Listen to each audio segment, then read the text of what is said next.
Ya, Assalamualaikum warahmatullahi wabarakatuh dan selamat siang Tribuners. Senang sekali rasanya bisa kembali menyapa Tribuners semua masih bersama Kinan Aulia.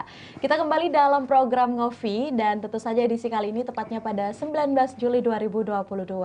Kita dalam program Ngopi sudah menghadirkan satu narasumber yang pastinya sangat luar biasa dengan tema yang sangat menarik dan tentunya akan menjadi salah satu isu yang nanti akan menginformasi dan juga mengedukasi Tribuners dimanapun berada.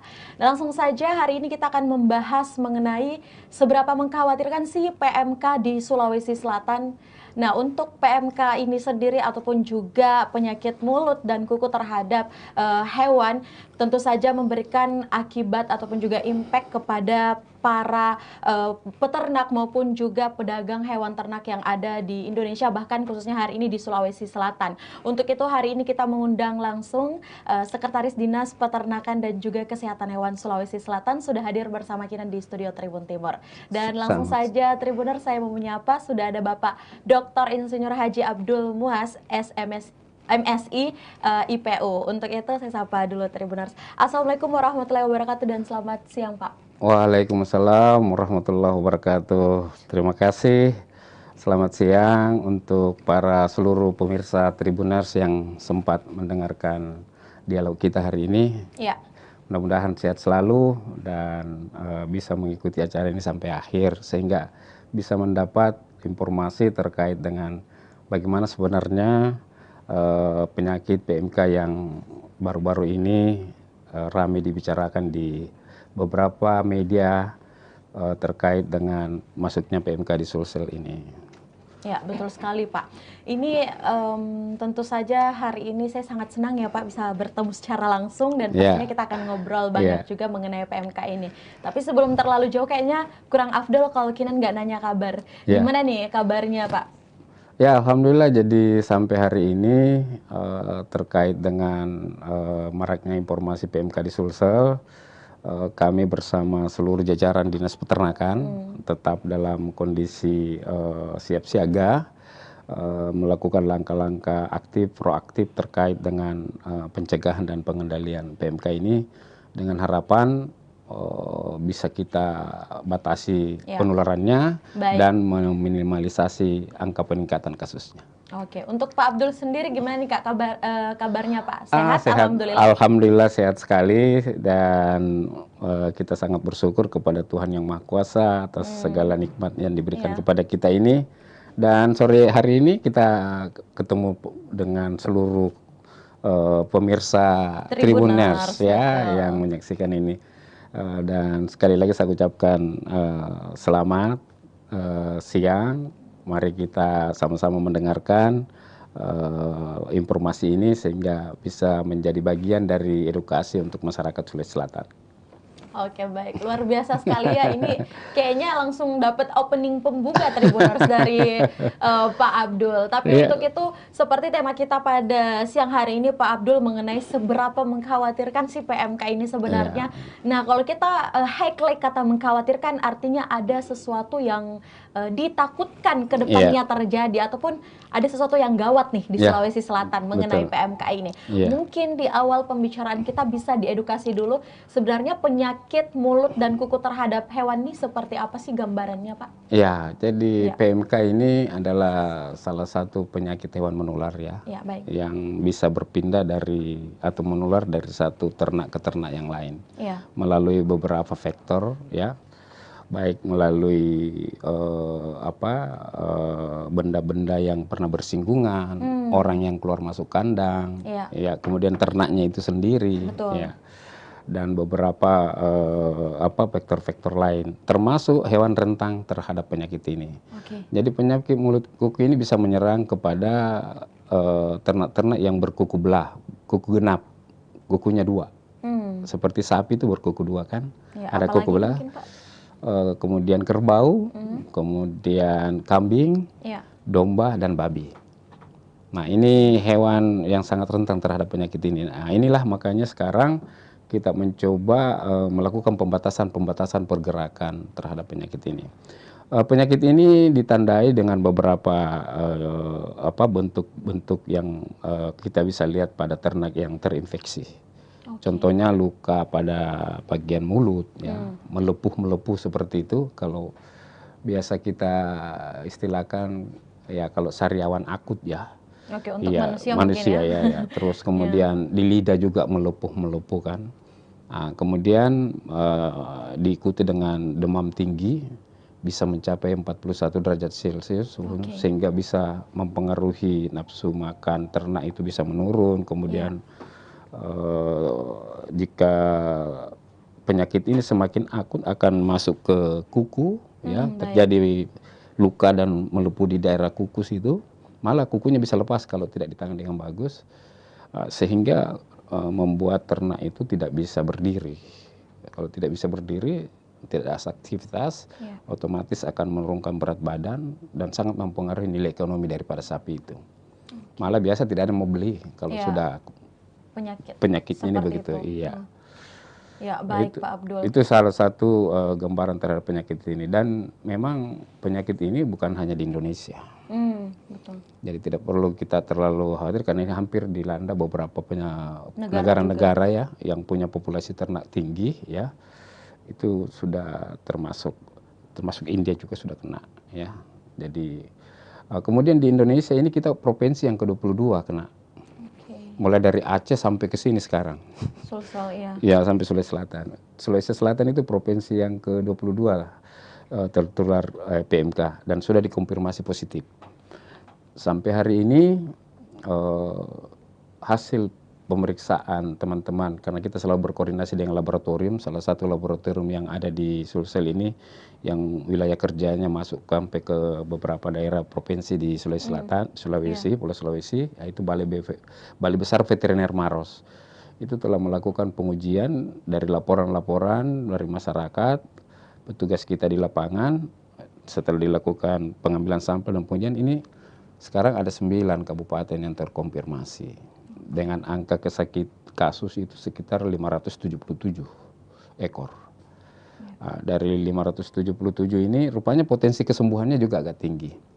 Bisa ya. Artinya ada harapan. Ada harapan untuk tergantung bagaimana masyarakat itu bisa melakukan langkah-langkah antisipasi. Ya. Nah, langkah-langkah antisipasi terkait dengan penyakit ini. Karena penyakit ini sama dengan kurang lebih kita pada saat menghadapi COVID-19, ya. 11-12 harus menjaga kebersihan, ya kan, melakukan sanitasi di sekitarnya, ya.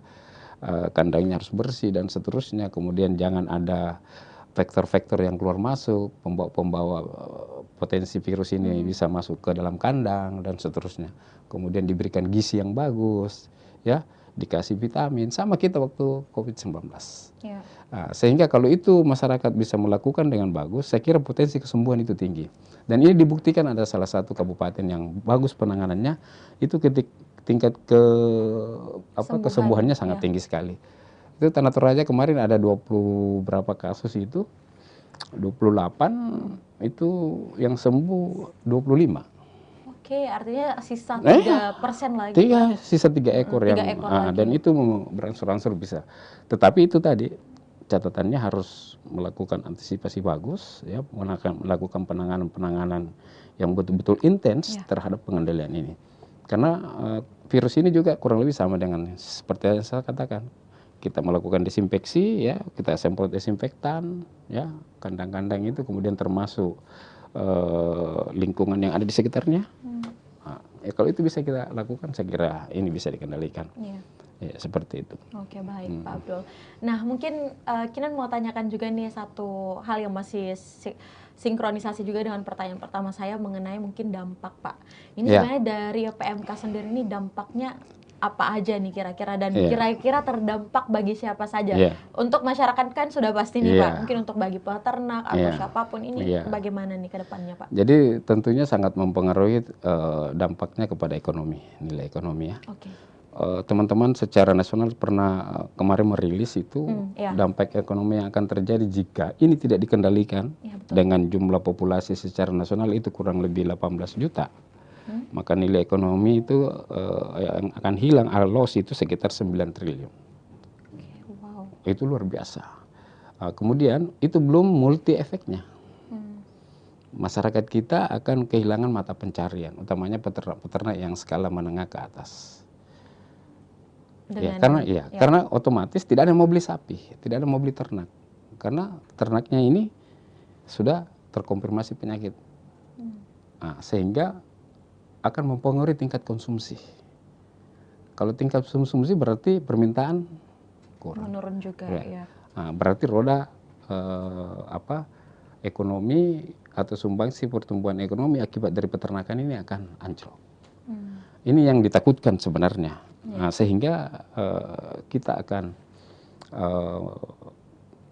bersatu padu untuk melakukan pengendalian secara bertahap untuk mengendalikan penyakit ini.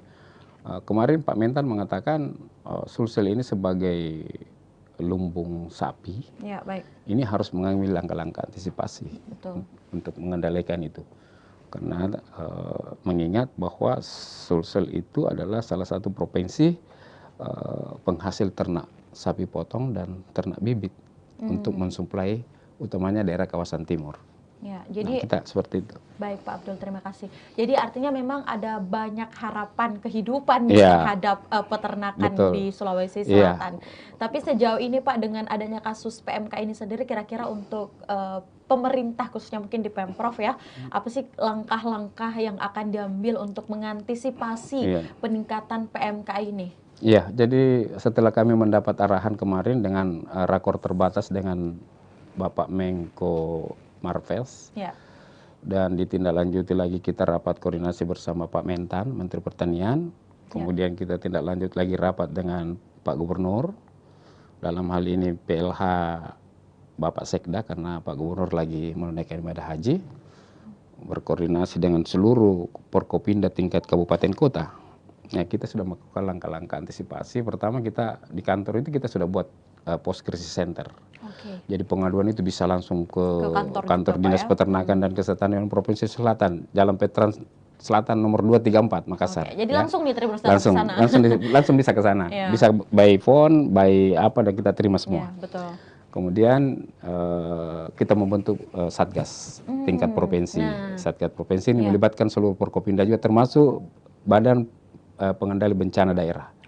Karena kita tetap berkoordinasi, karena khusus PMK ini arahan dari Menko Marves bahwa dikoordinir oleh Badan Pengendalian Bencana Nasional. Tetap ikut serta juga Pak ya? Kemudian TNI Polri, TNI Polri, kemudian seluruh jajaran yang terlibat di dalam baik dinas kabupaten kota. Itu yang dilibatkan di dalam Satgas ini. Sekarang kita sudah mulai melakukan rapat-rapat koordinasi, apa yang dibutuhkan, apa yang akan kita lakukan. Tahap pertama ini kita sudah mendistribusi vaksin. Ya, jadi kita mendapat bantuan 15.000 vaksin dari kementerian. Kita sudah mendistribusikan kurang lebih 9.000 ya ke kabupaten. Masih ada tersisa stok, tetapi kita masih akan menghitung lagi berapa tingkat kebutuhan tergantung dari progres perkembangan penyakit ini. Karena ini sangat dinamis. Kita tidak bisa menentukan vaksin ini hari ini sekian, terus tiba-tiba lonjakan kasus tiba-tiba meningkat. Makanya kita harus memantau.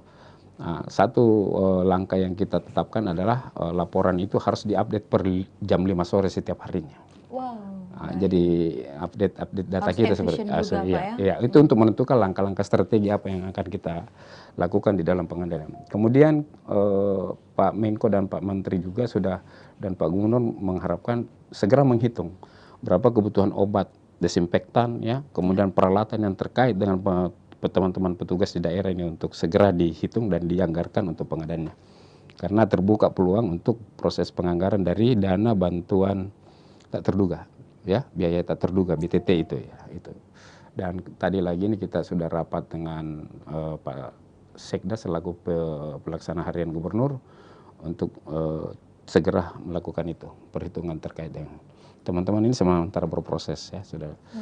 Kemudian bantuan desinfektan juga kita sudah distribusikan, tapi ini masih terbatas. Kami masih menunggu lagi dropping dari pusat dan juga ada pengadaan dari APBD kita. Pak Gubernur mengatakan geser anggaran yang tidak terlalu prioritas untuk menggunakan untuk kepentingan pengendalian PMK di Sulawesi Selatan.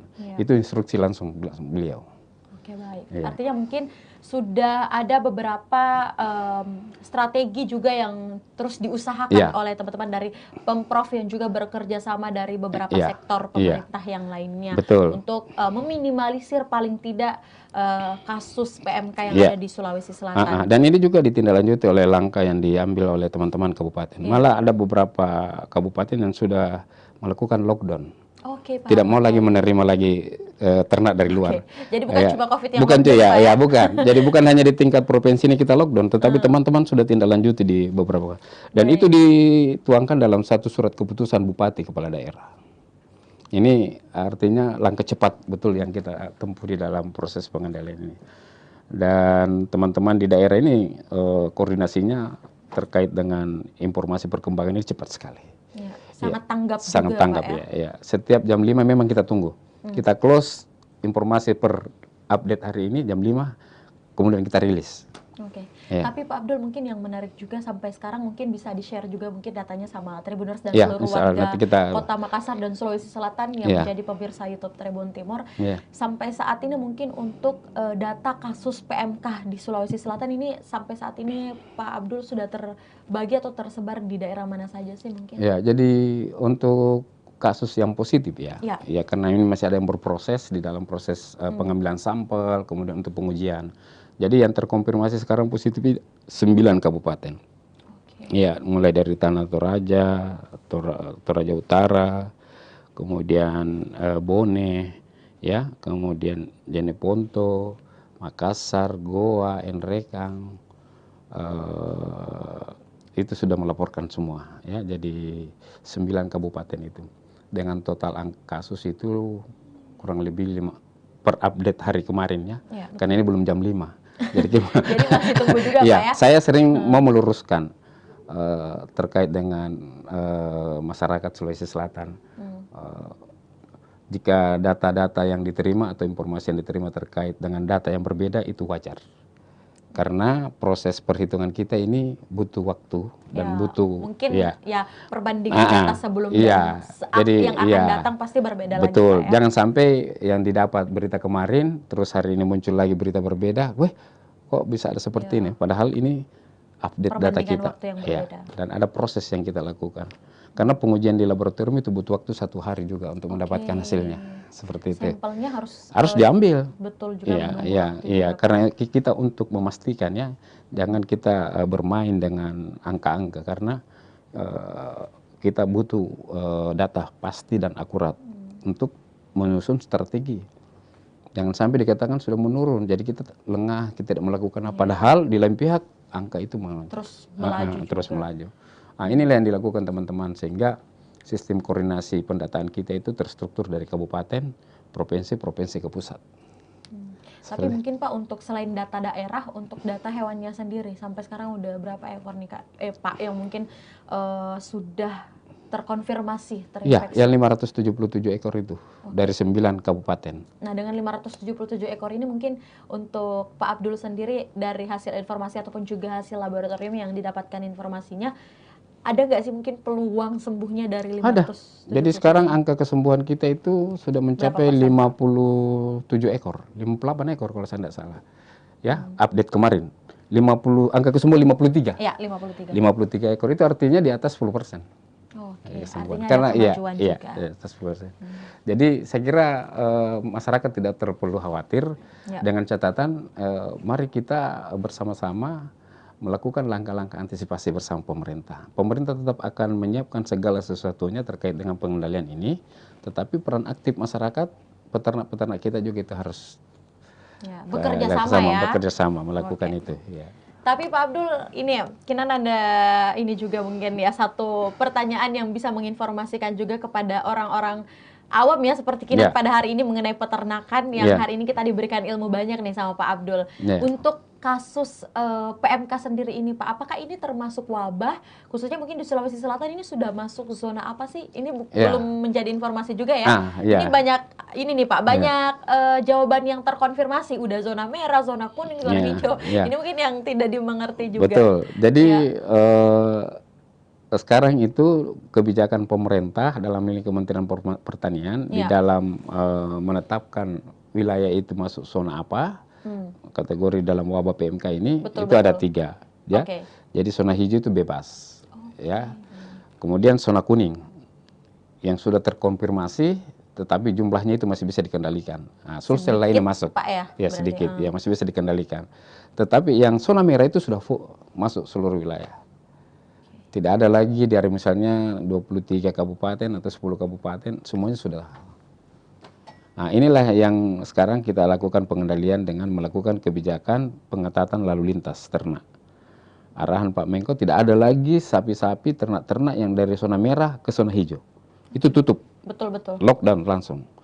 Nah, rupanya kita lockdown, teman-teman kabupaten lebih ketat. Langsung tutup semua juga. Udah lockdown duluan, Pak ya? Iya. Ini kita sangat bersyukur atas keseriusan teman-temannya di Sulawesi Selatan ini, 24 kabupaten kota kita ini tetap memperlihatkan langkah-langkah antisipasi yang sangat bagus terhadap pengendalian PMK. Saya kira jika ini kita bisa pertahankan, Sulsel ini dalam waktu dekat akan perlahan-lahan pengendaliannya, angka kesakitannya akan turun dan insya Allah saya kira bisa kembali menjadi daerah hijau.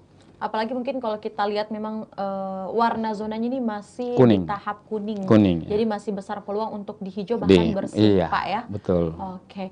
Nah, pasti harapan kita juga sama dengan pemerintah Kota Makassar khususnya ya, di pemerintah Provinsi Sulawesi Selatan terhadap perkembangan peternakan yang ada di Sulawesi Selatan, khususnya mungkin di berbagai daerah 9 kabupaten yang tadi juga sudah disampaikan oleh Pak Abdul, ini betul-betul sudah melakukan kerjasama yang baik sejauh ini, Pak. Betul. Ya, dengan proses lockdown yang dilakukan. Baik, Pak Abdul, ini kalau kita bahas PMK, Kinan tuh kayak tertarik sekali nih, Pak. Iya. Baik. Nah, tapi bisa jadi informasi terbaru juga, Pak. Banyak yang tidak mengetahui mungkin sebenarnya penyakit mulut dan kuku ini yang menyerang hewan ternak. Ini apakah juga bisa berimplikasi kepada manusia atau seperti apa, Pak? Oh ya, jadi alhamdulillah untuk virus ini, PMK ini ya, dan disebabkan oleh virus ini, salah satu jenis virus akut ya, itu hanya menular ke ternak saja, antara sesama ternak gitu. Yang tadi hewan rentang yang saya sebut tadi. Jadi dia tidak menular ke manusia, dia tidak zoonosis ke manusia. Sehingga masyarakat tidak perlu terlalu khawatir dengan ini. Nah, cuman kita ini sebagai vektor bisa pembawa penyebar virus. Makanya kita juga harus bersih-bersih diri, harus melakukan langkah-langkah sesuai SOP jika mau mengkonsumsi, mau memotong atau mengkonsumsi daging ini. Jadi ternak yang tertular PMK itu bisa dikonsumsi dagingnya, tapi yang terkait dengan tulang-tulang yang ada persendian, jeroan saya kira jangan. Ya, karena di situ potensi virusnya penularan lebih besar. Kemudian juga jika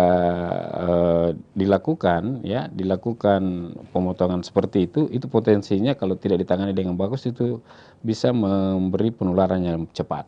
Karena kalau misalnya tulangnya dicuci, kemudian jeroannya dibersihkan, terus mengalir lagi airnya kemana, terus diminum lagi sama ternak yang lain. Ini semua potensi seperti itu. Sehingga diharapkan jangan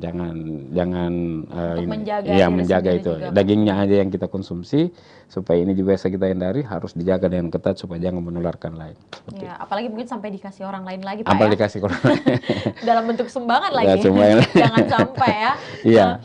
Baik, Pak Abdul, ini seru sekali ya makin ke sini. Nah, di samping mungkin tentang isu PMK ini sendiri, kalau untuk di Pemprov sendiri, Pak, kira-kira mungkin khususnya di tahun 2022 ini ya, target untuk mengantisipasi PMK ini apa, Pak? Iya, untuk Pak Abdul khususnya. Iya, jadi kita sekarang di Dinas Peternakan atas arahan Pak Gubernur, Pak Menteri dan Pak Menko, malah Pak Menteri Pertanian agak ekstrim kemarin nyampainya. Minggu depan itu Sulsel harus turun angka PMK-nya 10%. Jadi kalau kita berada di angka 500-an, maka minimal minggu depan itu sudah harus 400-an. Itu target Pak Menteri yang diberikan kepada kita. Makanya kita betul-betul agak kencang kencang sekali untuk melakukan koordinasi dengan teman-teman. Tetapi konsekuensi yang kami terima itu banyaknya aduan dari masyarakat pedagang. Sehingga kita perlu edukasi mereka. Jadi tadi saya juga sebelum ke sini saya terima pedagang-pedagang dari Jeneponto, pedagang ternak sapi, kuda, kerbau. Memberikan sosialisasi. Ya, untuk meminta informasi bagaimana keberlanjutan dari perdagangan kita ini. Jadi saya sampaikan, kami edukasi. Dan alhamdulillah mereka mengerti bahwa rupanya ini jika penyakit ini dibiarkan, ini nilai ekonominya bisa lebih besar merugikan dibandingkan dia tidak melakukan aktivitas untuk sementara waktu. Ya kan? Nah, saya mengajak mereka, mari kita bergandengan tangan, mari kita jadikan Sulsel ini sebagai daerah yang betul-betul bisa kembali normal dan aktivitas ekonomi sektor peternakan ini bisa lebih bergairah lagi kembali. Jadi tidak memberikan benefit, tidak memberikan feedback yang kurang baik juga terhadap ekonomi para pedagang, Pak ya, khususnya mungkin apa-apa yang kita konsumsi bagi peternak. Iya, karena ilustrasinya seperti ini. Kita berdagang hari ini 100, 200 sampai 500 ekor, sampai 1000 ekor. Dengan tidak memperhatikan bahwa potensi penularan ini akan bisa menularkan ke sampai 1.400.000 ekor sapi ternak yang ada di Sulsel. Berapa nilai ekonomi yang akan kehilangan kita jika 1.400 ini kita tidak bisa kendalikan, 1.400 ini kita tidak bisa kendalikan. Ini lossnya sangat tinggi dibandingkan dengan kepentingan sesaat untuk menjual ternak dari hal daerah-daerah kepentingan para saudara-saudara kita yang berbisnis di sektor ini.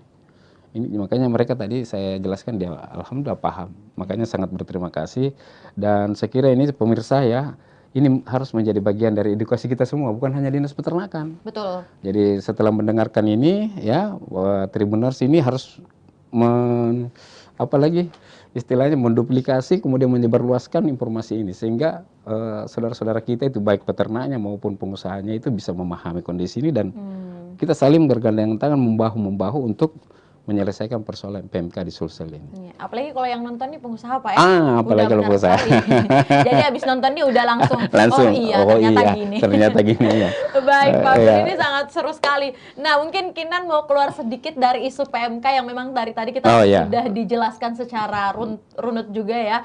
Memang kesimpulan yang sangat menarik adalah bahwa memang penyakit kuku dan mulut ini bisa mempengaruhi banyak sektor, bahkan yang paling besarnya adalah masalah perekonomian terhadap di beberapa kabupaten yang ada di kota di Sulawesi Selatan dan juga termasuk Kota Makassar. Yang memang kalau kita lihat peluangnya ini sangat besar, tetapi karena mungkin tidak mendapatkan edukasi yang baik atau tidak menjalankan edukasi yang sudah disampaikan, pada akhirnya akan memberikan impact yang kurang baik. Jadi buat seluruh yang nonton ataupun juga pengusaha-pengusaha khususnya mungkin Pak ya, ini saya sampai sangat excited. Ini harus betul-betul menjalankan dengan baik informasi yang disampaikan oleh Pak Abdul untuk meminimalisir penyakit PMK yang pastinya bisa memberikan impact yang tidak baik juga untuk dunia peternakan Pak ya. Betul. Baik. Nah Pak, satu mungkin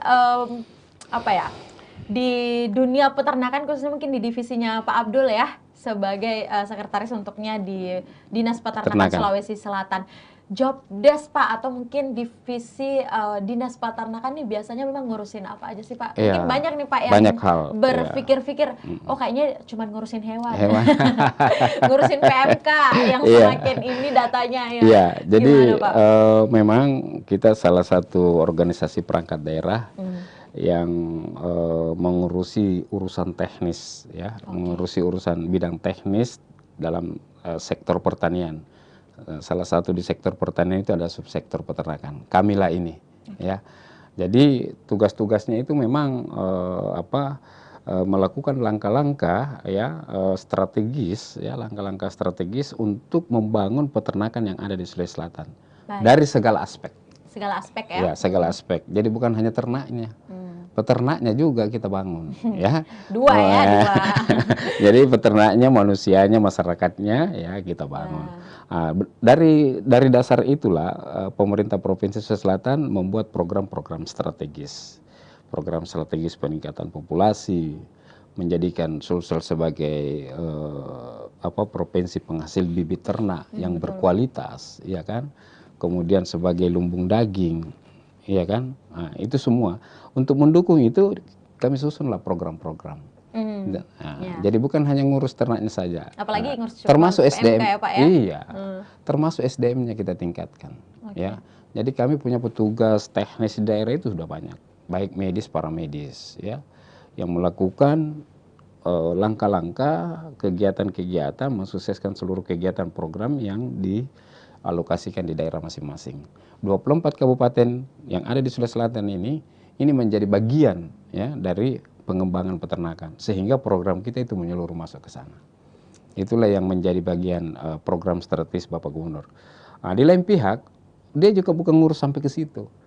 Setelah berproduksi dengan bagus, produksi kita sudah bisa kita hasilkan dengan bagus, kita tetap masih mengurusi pasca panennya. Ya, bagaimana membuat sosis bisa bersaing dengan sosis-sosis daerah lain. Karena semua sekarang provinsi ini sudah menghasilkan olahan-olahan dari produk peternakan yang sangat menggiurkan kan, permintaannya sangat tinggi. Malah teman-teman di Pulau Jawa itu sudah ada yang ekspor kan gitu.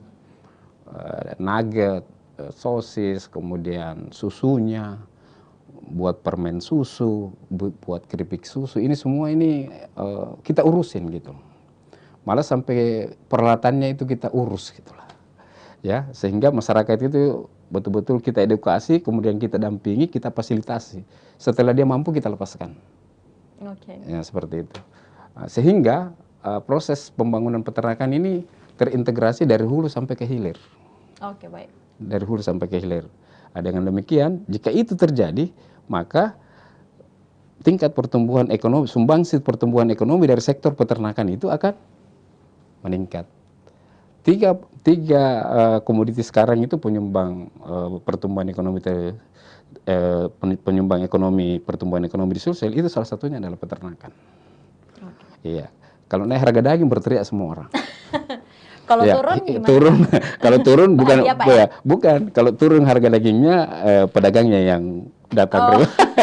Jadi kayaknya serba salah juga Pak ya. Iya. Tapi mungkin inilah menarik dan uniknya berada di posisi seperti Pak Abdul mungkin, karena pada akhirnya memang mendengarkan aspirasi dari masyarakat, antara peternak maupun juga pengonsumsi ataupun juga yang memproduksi, ini sama-sama ada dinamikanya sendiri. Betul. Pak. Baik, Pak Abdul, kalau kita tanya satu hal nih, kira-kira mungkin apa sih, bukan cita-cita ya sebenarnya, karena sudah menjadi mengurusi dinas peternakan. Puluhan tahun. Kalau cita-cita kayaknya saya pantasnya nanya pas Bapak SMA mungkin ya. Bukan cita-cita sih Pak, lebih kepada inovasi sebenarnya. Dengan pengembangan ternak yang ada di Sulawesi Selatan, kalau kita lihat peluangnya kan memang sangat besar, apalagi dampak ekonomi yang memang sangat mensupport. Kira-kira kalau untuk Pak Abdul sendiri selama mungkin mengurusi dunia ternak nih, kira-kira apa sih inovasi yang bisa dikembangkan di Sulawesi Selatan, atau dari segi apanya nih yang Sulawesi Selatan miliki? Iya, ada impian yang saya ingin wujudkan ya, bersama teman-teman dan juga mungkin seluruh teman-teman yang ada di Sulawesi Selatan yang bergelut di dunia peternakan. Baik. Pemikiran yang saya inginkan bersama seluruh jajaran dinas ini, bagaimana Sulawesi Selatan ini bisa bersaing. Itu pertama dulu, bisa bersaing dalam hal menghasilkan bibit-bibit ternak yang berkualitas. Impian Pak Abdul ya. Mengapa dia harus berkualitas? Karena banyak juga bibit di luar yang dijual itu tidak mempunyai sertifikasi. Kalau berkualitas berarti bersertifikasi. Sehingga kalau misalnya provinsi lain mau cari bibit yang berkualitas, itu datangnya ke sini, bukan ke provinsi lain. Ya, itu yang pertama. Ini jadi catatan Kinan juga, Pak. Iya. Itu yang kedua, yang pertama. Terus yang ketiga, impian kami itu bagaimana masyarakat Sulawesi Selatan ini di dalam melakukan budidaya peternakan itu bisa menjadi contoh, ya, bisa menjadi contoh untuk seluruh masyarakat peternak yang ada di Indonesia. Dan kalau boleh masyarakat internasional yang datang lihat sini bagaimana bagaimana proses peternakan yang terstandarisasi itu. Nah, itu yang impian kita. Dan makanya kami di dalam proses pembinaan bukan hanya memberikan infrastruktur, sarana dan prasarana, tetapi kita bangun manusianya. Tetapi ini kan masih dalam proses. Ya, jadi mudah-mudahan nanti ya mungkin besok lusa impian-impian ini, cita-cita ini menjadi bagian dari cita-cita yang akan diteruskan oleh penerus kami, adik-adik kami ya, betul. yang sekarang ini masih sedang dalam proses pembentukan diri di dalam melaksanakan tugas-tugas fungsi dinas peternakan. Ya, apalagi hari ini sudah menjadi jejak digital, jadi mungkin sometimes adik-adik dari Pak Abdul ya, ini bisa, oh ternyata dinas sebelumnya punya impian seperti ini, ya boleh dilanjutkan jika memang sementara proses usaha belum tercapai. Pak, saya boleh kasih tepuk tangan buat Anda? Luar biasa sekali. Pak, yang terakhir mungkin sebelum kita closing statement, ini mungkin agak pribadi sedikit, nggak apa-apa Pak ya? Ya. Baik, Pak Abdul, ini kan memang kalau kita lihat profesinya memang ngurusin peternakan. Kalau tadi Kinan sebelum live udah bincang-bincang sama beliau juga, memang latar belakang beliau dari S1, S2 juga memang basically memang di peternakan, Pak ya, sampai mungkin di S3 baru mengambil manajemen publik. Ya. Karena memang berkesinambungan dengan pekerjaan Pak Abdul saat ini. Pak, selama mungkin jenjang karir Anda ataupun juga latar belakang pendidikan Anda, apa sih mungkin yang membuat Anda nih terdorong untuk dari zaman kuliah Pak ya? Ini kita bahas zaman kuliah seru nih Pak. Yang membuat Anda tertarik untuk apa ya, mungkin mempelajari bahkan sekarang menjadi profesi Anda dalam dunia peternakan, ngurusin hewan, ngurusin peternakan. Oh gitu. Itu sebenarnya apa sih Pak mungkin keunikannya ngurusin peternakan tuh? Jadi mungkin Tuhan itu adil. Ya. Karena profesi yang saya geluti sampai dengan hari ini, ini rupanya ada korelasi dengan profesi dari leluhur saya. Jadi dulu kakek saya juga itu banyak berkecimpung di bisnis peternakan. Kemudian dilanjutkan ke orang tua saya. Dan setelah orang tua saya menggeluti itu rupanya mau mencari kader untuk masuk ke sektor ini. Tetapi bukan lagi meneruskan usahanya, tetapi masuk kuliah untuk menjadi bagian dari pengambil kebijakan dari bisnis peternakan itu. Dan hari ini saya yang meneruskan. Luar biasa. Jadi itulah, jadi waktu orang tua saya masih hidup, beliau masih bergelut di usaha peternakan, saya masuk kuliah di Fakultas Peternakan. Selesai, saya dituntun, kemudian melamar pekerjaan, alhamdulillah diterima di Dinas Peternakan. Jadi panjang perjalanan itu, ya sehingga alhamdulillah sampai ini karena mungkin ini menjadi cita-cita ya, cita-cita luhur, saya jalankan amanah ini dengan baik. Dan saya tulus untuk melaksanakan. Sampai saat ini? Sampai saat ini. Sedih juga sih sebenarnya. Aduh, maaf Pak, kita sampai buat nangis. Artinya memang Bapak sama Mama ini sosok yang luar biasa sekali karena sampai saat ini Pak Abdul bisa duduk di sini berbagi bersama kita. Bahkan kalau Kinan bilang pekerjaan ini, profesi Bapak bisa bermanfaat untuk banyak orang, bahkan di seluruh Sulawesi Selatan. Alhamdulillah. Ya, jadi memang apa ya, kita karena wilayah kerja kita ini 24 kabupaten, memang menjadi tanggung jawab kita, sehingga kita tidak mengatakan bahwa kabupaten apa yang kita prioritaskan. Kita melihat dari potensi daerah itu. Jika potensi daerah itu memang memungkinkan untuk mengembangkan satu komoditi, ya kita fokus ke situ.